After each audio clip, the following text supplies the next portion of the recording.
all need to make smart decisions with our money. The Long-Term Investor podcast shows you how by distilling complex financial matters into easily digestible lessons. And now, here's your host, Chief Investment Officer at PlanCorp and the author of Making Money Simple, Peter Lazaroff. What does it mean to be a long-term investor? And how might that answer change if you ask some of the top thinkers in the financial industry? Well, that's exactly what I did. Today, you'll hear what all of my past guests, from Ben Carlson and William Bernstein to Carl Richards and Hal Hershfield, and what they think long-term investing is all about. My goal with this episode is to get you thinking about what it means to be a long-term investor, but also remind you to look back at some past guest interviews that you may have missed over the past year. And don't forget to stay until the end when I'll give you my personal take on what it means to be a long-term investor. Now let's get into it. I'm going to go in the order of publishing, so we'll start with Ben Carlson, episode 77. Ben is the co-host of one of my favorite investing podcasts, Animal Spirits, and also author of the book and blog, A Wealth of Common Sense. In this episode, we talked about instances when spreadsheets and financial theory don't necessarily align with human emotions and reality. If you go back and listen to that episode, you'll learn why investors fail to earn the market return, the importance of avoiding bad investments, and how personal finance best practices aren't always the optimal choice for you. Now, here's what Ben had to say. I think the biggest thing about being a long-term investor is just not reacting to what's going on in the short term. I personally can't look away from the stock market because that's part of our job, but I think it's okay to pay attention. It's okay to watch. I don't think it's always okay to just react to it. It's not that you're not going to feel anything in the short term. We're all humans, we all have emotion. But to me, being a long-term investor means having a plan in place and just not reacting to what's going on in the short term unless somehow my circumstances have changed. And I think that's the biggest thing for me is my personal circumstances probably dictate what I do with my portfolio much more than what's happening in the market. That's a long-term investor. Up next is Taylor Schulte, host of the Stay Wealthy podcast. Taylor specializes in assisting people nearing or in retirement, so I'd asked him to join me and talk a little bit about IRMAA charges. We completely nerded out on how IRMAA works, strategies for retirees to avoid IRMAA, and how to plan for IRMAA while you're still working. So you can check that out in episode 79. And in the meantime, here's what it means to Taylor to be a long-term investor. Being a long-term investor to me means recognizing and understanding and believing that it takes time for our investments to help us reach our stated goals, that investment success doesn't just happen overnight. When you think about it, it's kind of strange that so many people get trapped into thinking that there are shortcuts to investing and that positive results should happen quickly, because in just about every other area of our lives, and Peter, you've done a great job talking about this on your show, in just about every other area of our lives, we don't have those same expectations. You know, if we want to lose weight or gain muscle, we all know it's not going to happen overnight. If we're diagnosed with a severe illness or we have chronic pain, we all know that the prescribed medicine or treatment plan will take time to help us feel better. So I think being a long-term investor to me means that we have reasonable and realistic expectations about our investments, and that, like everything else in our life, we understand that it takes time to achieve positive results. It takes time for a young investor who's just getting started, and it takes time for someone in retirement who needs to sustain income for the next few decades. In other words, I think being a long-term investor is less about your age or stage of life and more about your expectations, your goals, and your behavior. The next guest episode was none other than Dr. Burton Malkiel, author of A Random Walk Down Wall Street. Bert joined the show to talk about the 50th anniversary of this investing classic. And if you go back and listen to this investment legend, you'll hear him talk about the two biggest mistakes investors make, lessons from market bubbles of the past, and practical ideas for achieving investment success. Now, here's what Bert had to say about being a long-term investor. What it means is buy and hold. Don't think that you can time the market. Nobody can time the market. And in fact, one of the biggest mistakes that people make is that they think they can time the market and they get in and out, and invariably they do the wrong thing. we have data that show conclusively that people tend to put more money into their mutual funds when the market is going up, and they tend to take the money out when the market is going down. Invariably, this happens. It's exactly the wrong thing to do. Your best investment opportunities occur when everyone is afraid, when the markets are going down. And so don't try to time the market. Buy and hold and keep investing regularly over time.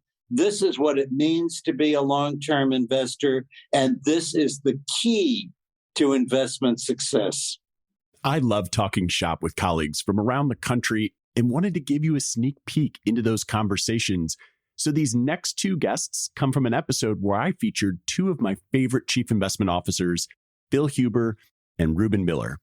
If you go back and listen to our conversation, you'll hear us talking about some of the big storylines at that time, as well as how we develop return assumptions for financial planning models and things that people misunderstand about the role of a chief investment officer.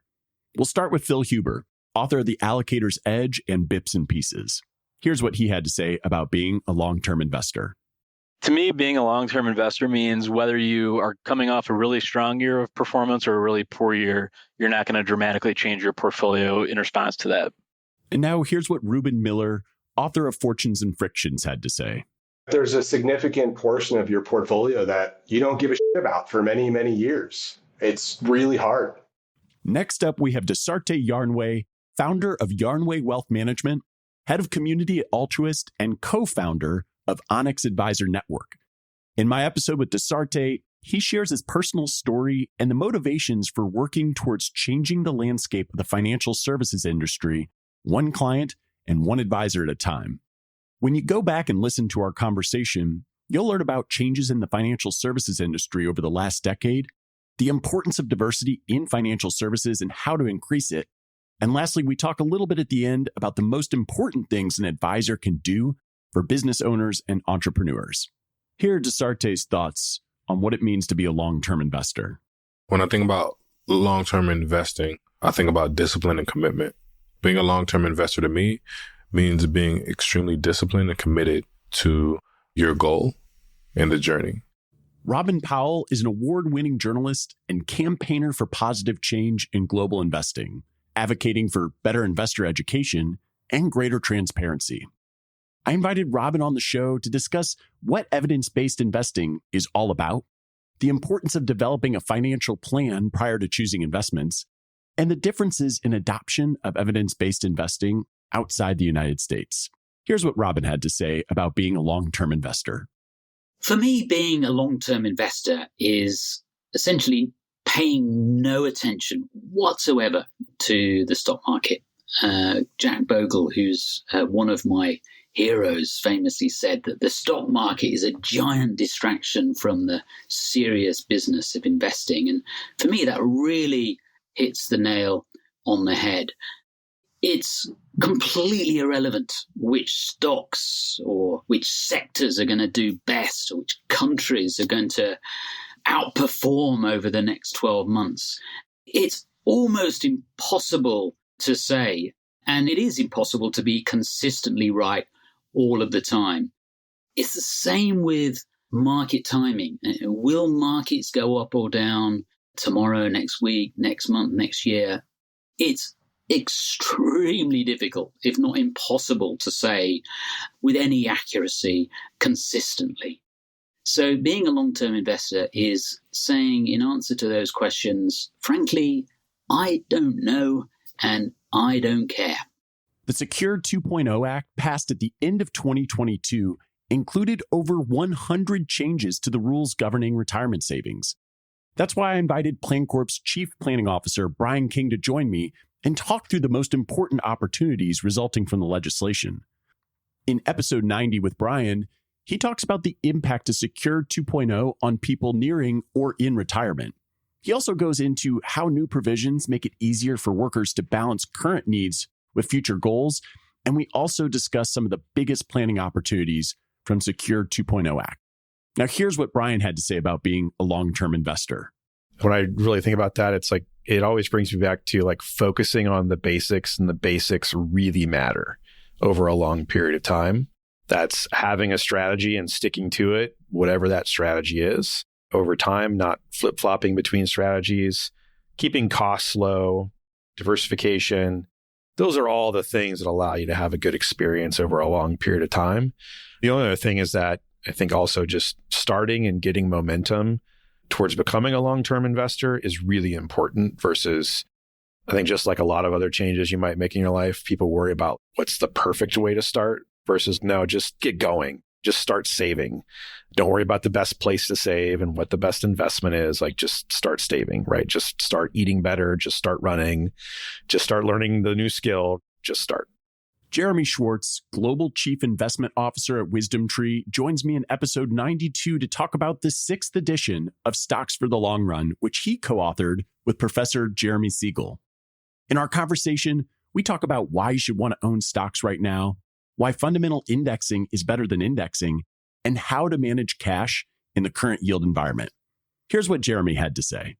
When I think about being a long-term investor, I come back to the book I've been a co-author on, Stocks for the Long Run.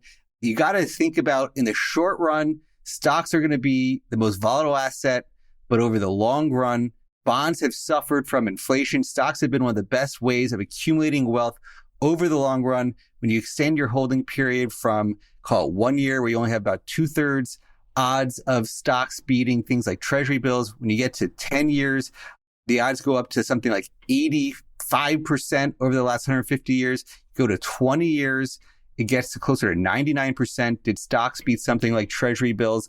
That's what I think is a long-term investor. You got to zoom out. The long run to me is 10 to 20 years, what you're saving for retirement. Over those data, the case for stocks is pretty clear. And I think even today, a lot of uncertainty in the world, and you get a lot higher income than you used to in fixed income, but stocks still have a nice after inflation real return, equity premium priced in. I think that's what it means to be a long-term investor. Episode 94 with Jamie Catherwood was a history on investment vehicles from 1774 to 2023. But unfortunately, I forgot to ask Jamie about this question. But still, I wanted to take the opportunity to highlight what was an absolute masterclass on the history of investment vehicles. In episode 94 with Jamie Catherwood, he talks about the importance of understanding financial history, lessons from past bubbles, and how investment vehicles have evolved over time. Now, my next guest you'll hear from is Rick Ferri, host of the Bogleheads on Investing podcast. In episode 96, Rick talks about the importance of having a clearly defined investment philosophy, the 4 stages of an investor's philosophical journey, and the key ingredient to keeping a great investment plan intact. Now, here's Rick. Being a long-term investor means being able to match your assets to your liabilities. I know that's a fancy term, but we all have life's liabilities. We all have expenses, children to put through school, retirement, maybe passing on an estate. And being a long-term investor means setting up your investment portfolios to match all of those long-term liabilities. The prolific author of personal finance and retirement books, Mike Piper, joins me in episode 98 to talk about his latest book titled Financial Steps to Take After the Death of a Spouse. In this episode, he explains what married couples can do to make it easier on the surviving spouse in the future, financial planning techniques a surviving spouse can use to maximize their wealth and minimize taxes, and when it makes sense to disclaim an inheritance. Here's what Mike had to say when I asked him about being a long-term investor. To me, it means not caring about what the stock market does from one day to the next. For most people, and that even includes retirees, short-term fluctuations simply are not that important. For episode 100 of The Long-Term Investor, I was super excited to be joined by Carl Richards, who is well known for his trademark sketches and the ability to make complex financial concepts easy to understand. In this episode, I asked Carl to talk about some of my favorite sketches and what real financial advice means. We also talk about how investors fall victim to the behavior gap, what it means to do real financial planning, and the best way to avoid the big mistake. Here's what it means to Carl to be a long-term investor. I mean, the simplest form of that to me is buying good things. I'm not thinking of these like long-term investor, I'm going to buy these 7 mutual funds. I'm thinking like, where am I going to invest my time, my energy, my money, and attention? And to me, the same answer, which is buying really good things that I value and keeping them for a long time. Michael Kitzes is one of the industry's leading experts on all things financial advice and financial planning. Episode 102 was a live recording at Wealth Management Edge, and I completely forgot to ask Michael for his thoughts about being a long-term investor, but I strongly encourage you to check out episode 102, where Michael explains the evolution of financial advice from the 1960s to present, ways that consumers benefit from financial advisors moving up the value chain, and how AI might impact the financial advice profession. Fortunately, I didn't miss the opportunity to ask my next guest this question.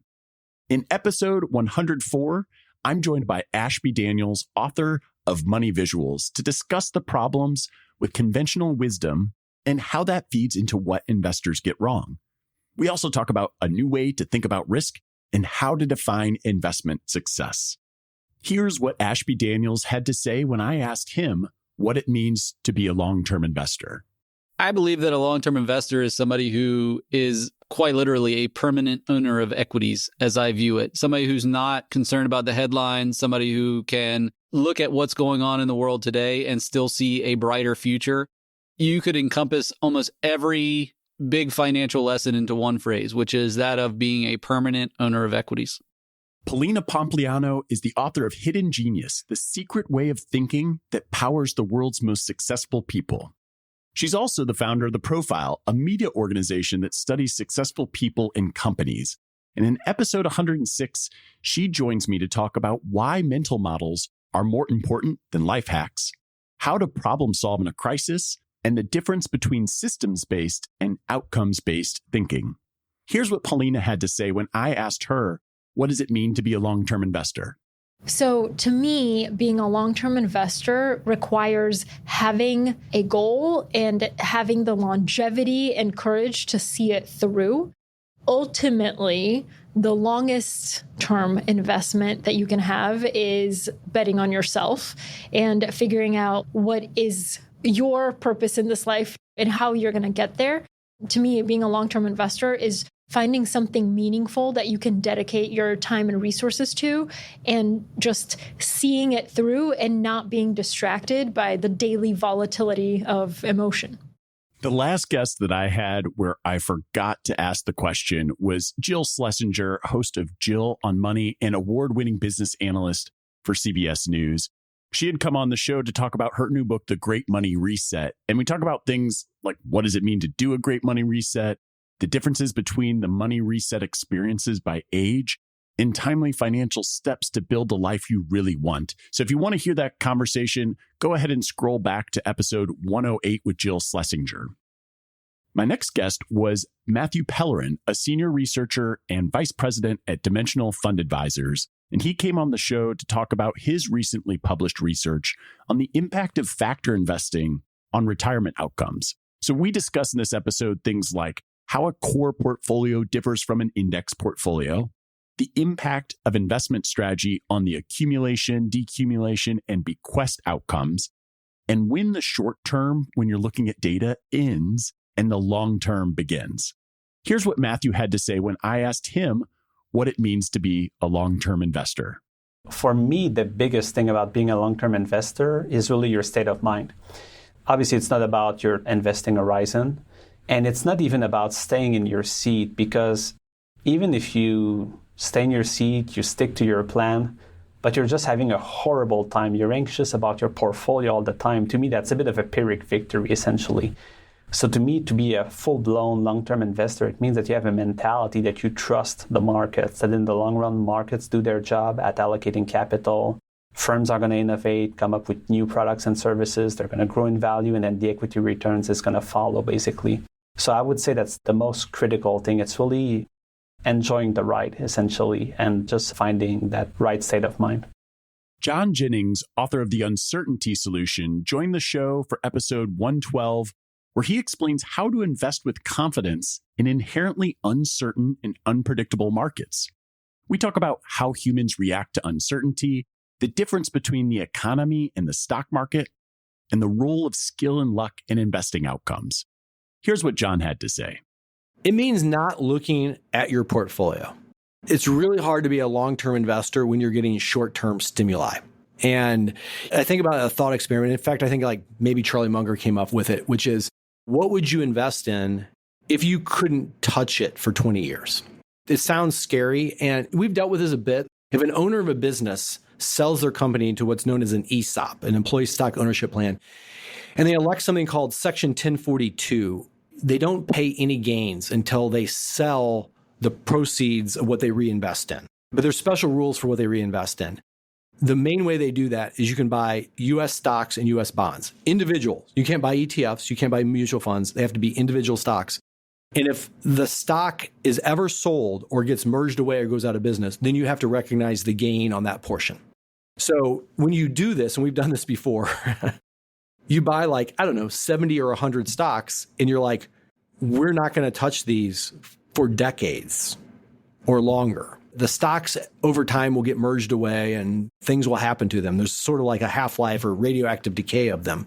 But what would you invest in if you could pick, 50 or 70 stocks and never sell them? And it's a different way of thinking about things than we're just going to buy a diversified portfolio that we're going to be able to tinker with. It's pretty fascinating.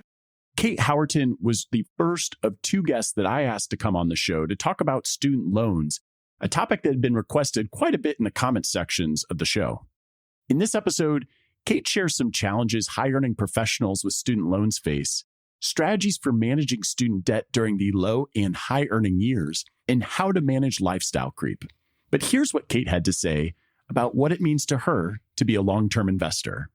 I think that being a long-term investor is focusing first on identifying your values and then using those values to shape your goals, and then taking time and following a path of determination and grit to be able to use intentional decision-making to reach those goals along the way. So for me, whether that's investing in our health, it's investing in our financial plan, investing in our retirement, it is a long-term journey to achieving the things that we want to accomplish within our lives. And that is what it means for me to be a long-term investor. In a second episode about student loan debt, I'm joined by Tyler Olson, who provides financial advice and education for early and mid-career physicians. In this episode, he talks about how to choose the right repayment plan, when financing or consolidating loans is an effective strategy, and differences in debt snowball and debt avalanche approaches to repayment.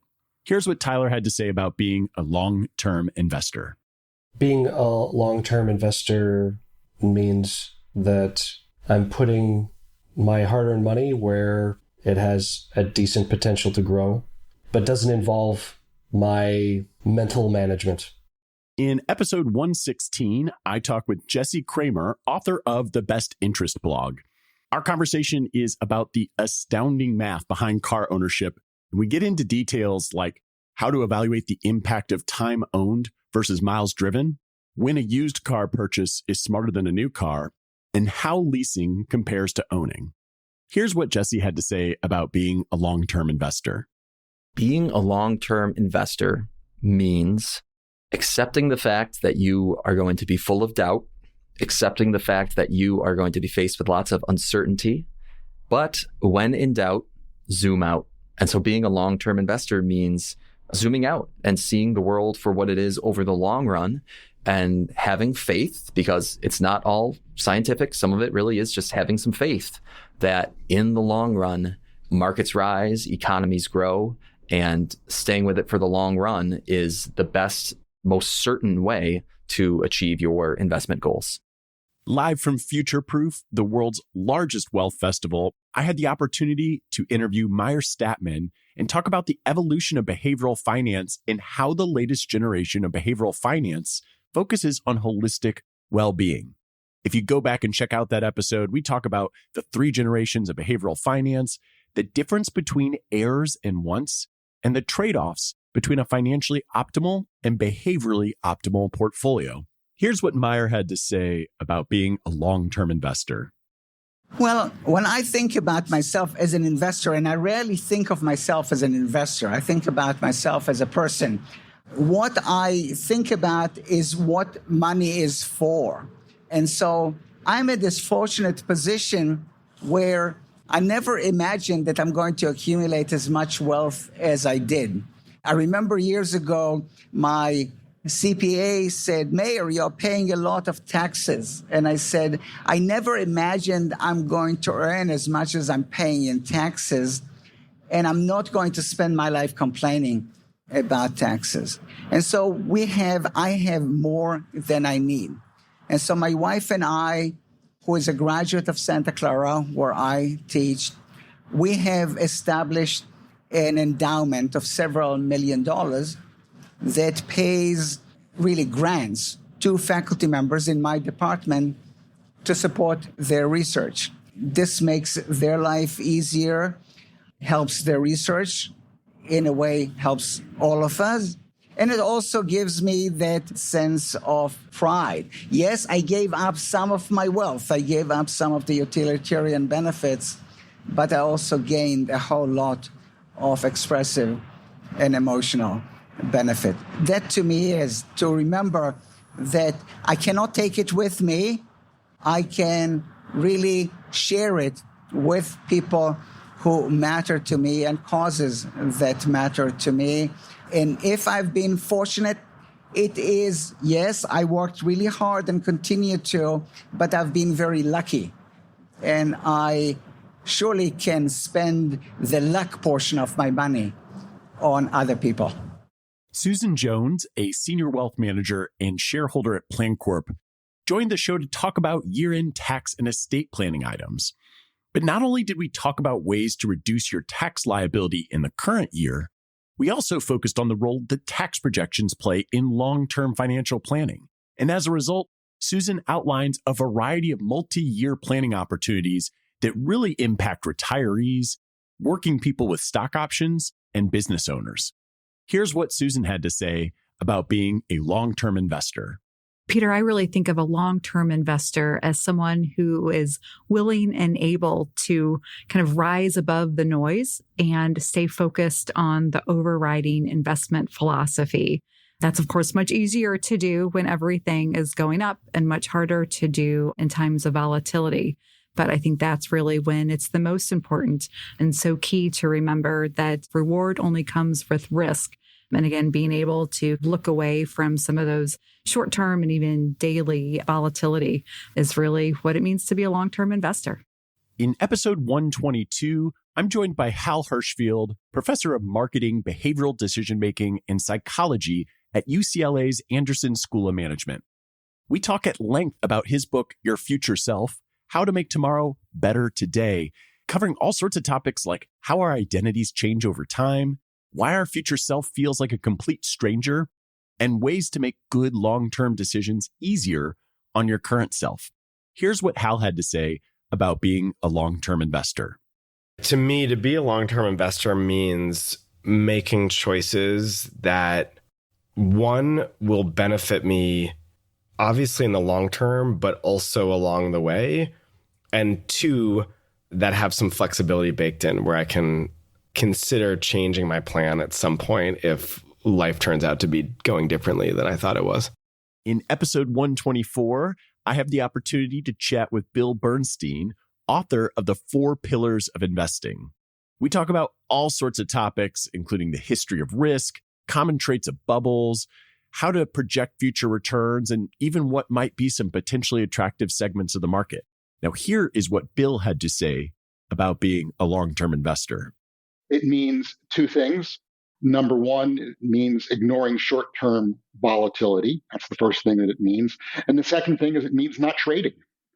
It's that simple. And by not trading, I mean not trading excessively. It's all right to rebalance your portfolio between stocks and bonds and different asset classes, but it's not okay to be turning over your portfolio by much more than 10 or 15% a year. If you want to understand the world around us that is constantly changing, you must first start by understanding what always stays the same. And that is the focal point of my conversation with best-selling author Morgan Housel, where we talk about why people get so focused on predictions, how optimism and pessimism is needed for success, and the importance of stories in a world overflowing with data. Here's what Morgan had to say about being a long-term investor. I think it means the idea that you know that the path between now and your endpoint, 10, 20, 50 years from now, whatever it's going to be, you know that the odds are in your favor that between now and then you're going to do very well. But the path between now and then is going to be a never-ending minefield of surprises and setbacks and recessions and bear markets and whatever it is that, again, you have to experience and survive and endure those. So being a long-term investor doesn't mean that you know everything's going to be great. That's just being complacent. If you think everything's going to be great in the future, that's just complacency. It's just that if you can survive the minefield, that the odds are in your favor. And I said the odds are in your favor, not that the odds are certain. Of course, there's a scenario in which even if 50 years from now, you've hung on tight and held everything, that your real return stinks. Of course, that's the case. It's never happened historically, but of course it could happen in the future. It's a combination of holding on for dear life and realizing that even if you can pull that off, there's no guarantee in any outcome. I think that's what it means. Selfishly, this episode has been a treat for me in so many different ways. Not only do I get to share how so many different people think about being a long-term investor, but I also have a chance to review so many of the great conversations with brilliant minds that I've had over the past 12 months or so. But as promised at the top of the episode, I am going to conclude here with what it means to me to be a long-term investor. For me, the obvious part of being a long-term investor is having a long time horizon. In my conversations with other professionals, I typically hear people think of the long term as maybe 10 years, and I can live with that. But when I'm making a decision in my portfolio, I'm usually thinking more like 20 years. And I absolutely cringe when people say 3 or 5 years is long term because outcomes are pretty random over those time frames. Even 10 years is relatively unpredictable. But 20 years tends to be enough time to let financial theory play out. But if 20 years is our definition of long-term, then the long-term is going to feel like an eternity to live through in the moment. I've always said that staying the course is one of the biggest challenges investors face. And whenever I'm talking to someone that wants to change course, whether that's selling out of stocks in fear or making an allocation change in response to some recent past performance or some other type of prediction-based investment, I lean heavily on evidence to help them make that decision. And the thing with making evidence-based investments is that you have to think long-term. And that's when I start talking about these 20-year time periods. Now, a common rebuttal I get when I talk about a 20-year time horizon is that, well, I don't have 20 years. But that's just not true. If you're in your 60s or 70s, you're ignoring the probabilities if you don't think that you can live another 20 years. And if you're 50 or older, you might think that you don't have 20 years if your retirement date falls before that mark. But unless you need all your money on the day you retire, you should be planning on having at least 20 years ahead in your portfolio. Now, I don't think I have to convince anybody under the age of 50 that they have a time horizon of at least 20 years. But in driving home this point, a long time horizon is essential to being a long-term investor. The other thing I want to mention about being a long-term investor to me is that it means being an optimist. During times of uncertainty, we tend to gravitate towards high conviction predictions that are eloquently presented by people of authority or special expertise. But you have to be careful when consuming predictions of what happens next, especially when people start proclaiming doom and gloom scenarios for the future. There's plenty of research out there that shows us how people hate to lose money more than they like making it. This natural aversion to losses and pain makes it more likely that you'll gravitate to a pessimist's outlook and think that that take sounds smarter and more informed.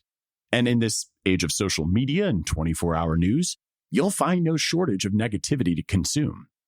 Being an optimist doesn't mean ignoring the fact that things are sometimes bad and could potentially get worse. But betting against the human spirit has historically been an awful bet. And if you think things will never get better, the evidence is stacked against you. A devoted student of history knows that every downturn is different and scary in its own unique way. The common thread in all of them is that eventually the human spirit prevails. Now, I don't know when or why the next downturn will happen, but I know that it will happen with a similar magnitude and frequency as it has in the past. And once we've reached this unknown crisis, I won't be able to tell you when it will end, but only that I know it will end. I've long believed that the key to investment success is minimizing mistakes, and believing the future will not get better for ourselves or financial markets is a devastating mistake. In periods of uncertainty, the market requires you to embrace fear and uncertainty in exchange for the returns you need to compound your wealth over time. So when you feel panicked and you need to get in that long-term investing mindset, just remember that unless you need your entire portfolio to meet your living expenses in the next year, the benefit of missing some downside is far less impactful than ensuring you capture the upside whenever it comes. As always, thank you so much for listening, and until next time, to long-term investing. Thanks for listening to the Long-Term Investor Podcast. To access free financial resources and submit questions to be answered on the show, visit thelongterminvestor.com. Peter Lazaroff is an employee of PlanCorp and BrightPlan. All opinions expressed by Peter and any podcast guests are solely their own opinions and do not reflect the opinions of PlanCorp or BrightPlan. This podcast is for informational purposes only and should not be relied upon as a basis for investment decisions. Clients of PlanCorp and BrightPlan may maintain positions in the securities discussed in this podcast.